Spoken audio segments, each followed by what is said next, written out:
டே 5 new year new beginnings. மகிஷாபுரம்னு ஒரு ஊர் இருக்குங்க. அந்த ஊரை மகிஷன் அப்படிங்கிற ஒரு அரசன் ஆட்சி புரிஞ்சிட்டு வந்துட்டு இருந்தான். அவனோட அரண்மனையில் நூற்றுக்கணக்கான வேலையாட்கள் வேலை பார்த்துட்டு வந்துட்டு இருந்தாங்க. அந்த வேலையாட்கள் எல்லாருமே தங்களோட முழு உழைப்பை போட்டு அந்த அரண்மனையை அழகாக்கிறதுக்கும் செழிப்பாக்கிறதுக்கும் தங்களோட உழைப்பை கூட்டிக்கிட்டு வந்தாங்க. ஆனால் இந்த உழைப்பை ஒருபோதும் இந்த அரசனுக்கு ஒரு திருப்திகரமாகவே இல்லை. இவங்க ஒரு தாமதமாகவே எந்த வேலையிலாம செஞ்சு முடிக்கிறாங்க அப்படின்னு சொல்லிட்டு அவன் மனசுக்குள்ள ஒரு எண்ணம் வருதுங்க. நேராக கடவுள்கிட்ட போகிறான், பிரார்த்தனை பண்ணுறான், மனசு உருகி பிரார்த்தனை பண்ணுறான். அவனோட பிரார்த்தனைக்கு இறங்கி வந்த கடவுள், உனக்கு என்ன வேணும் கேளு அப்படிங்கிறாரு. இவனு சொல்கிறான், எனக்கு கீழே இருந்த வேலையாட்கள் யாருமே எனக்கு சரியாக வேலை பார்க்கல. நான் சொல்கிற வேலையெல்லாம் உடனடியாக செஞ்சு முடித்து எனக்கு இருக்கக்கூடிய வேலைகள் எல்லாமே குறைக்கிற அளவுக்கு ஒரு வேலையாட்கள் எனக்கு வேணும் அப்படின்னு சொல்லி இறைவன்கிட்ட கேட்குறான்.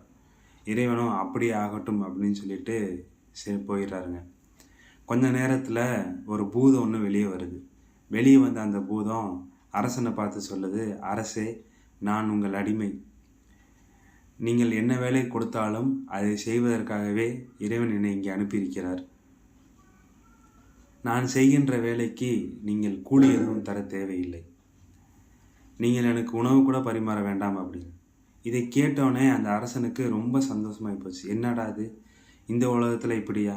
சாப்பாடு வேணாங்கிறானே, சம்பளமும் வேணாங்கிறானே, இவனை மாதிரி ஒருத்தனை கிடைக்கிறதுக்கு நம்ம கொடுத்து வச்சுருக்கணுமே அப்படின்னு நினச்சிட்டு மனசுக்குள்ளே சிரிச்சிட்டு இருக்கும்போதே பூதம் அடுத்த ஒரு இக்கு வச்சிச்சு.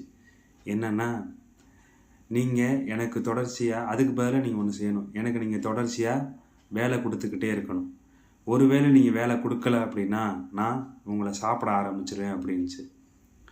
அரசனும், இது என்ன பெரிய வேலை கொடுக்குறதானே, வேலை பார்க்குறதானே கஷ்டம், வேலை கொடுக்குறதுல என்னப்பா கஷ்டம் அப்படின்னு அடுத்தடுத்து வேலையை கொடுத்துக்கிட்டே இருக்கார். ஒரு நாள் ஃபுல்லாக வேலையை கொடுத்தார், அடுத்த நாள் ஒரு வேலையை கொடுத்தார், அதுக்கு அடுத்த நாள் வேலையை கொடுத்தார். இப்படி தொடர்ந்து வேலை கொடுக்க எல்லா வேலையுமே எவ்வளோ சீக்கிரம் முடிக்க முடியுமோ அவ்வளோ சீக்கிரம் அந்த பூதம் முடிச்சிச்சு. ஒரு ஸ்டேஜில் இந்த அரசனுக்கு என்ன வேலை கொடுக்குறதுனே தெரியல. இவனுக்கு ஒரு பயம் வந்துருச்சு. ஐயோ, இந்த பூதம் வேறு வேலை கொடுக்கலன்னு நம்மளை சாப்பிட்ருமே, நம்ம என்ன பண்ண போகிறோம்னே தெரியலையே அப்படின்னு சொல்லி யோசனை பண்ணிகிட்டு இருக்கும்போது ஒரு நாய் ஒன்று போயிட்டு இருந்தது. அதோட வால் நல்லா வளைஞ்சிருந்தது. அதை பார்த்தோன்னே இவருக்கு ஒரு யோசனை வருது. பூதத்தை கூப்பிட்றாரு, இங்கே வா, நீ போய் அந்த நாயோட வாலை நிமித்து அப்படின்னு சொல்லி உத்தரவு கொடுக்குறாரு.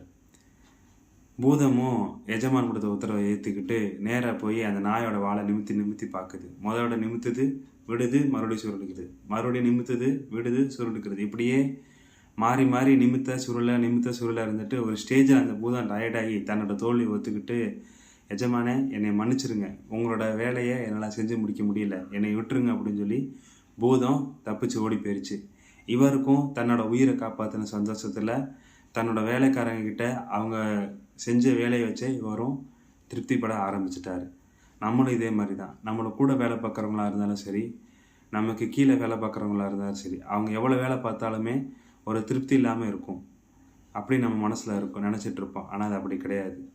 நம்ம அவங்க இடத்துல இருந்து பார்க்கும்போது அவங்க எவ்வளோ வேலை செஞ்சுருக்காங்கங்கிறதே நமக்கு தெரியும். நாளை சந்திப்போம். நன்றி, வணக்கம்.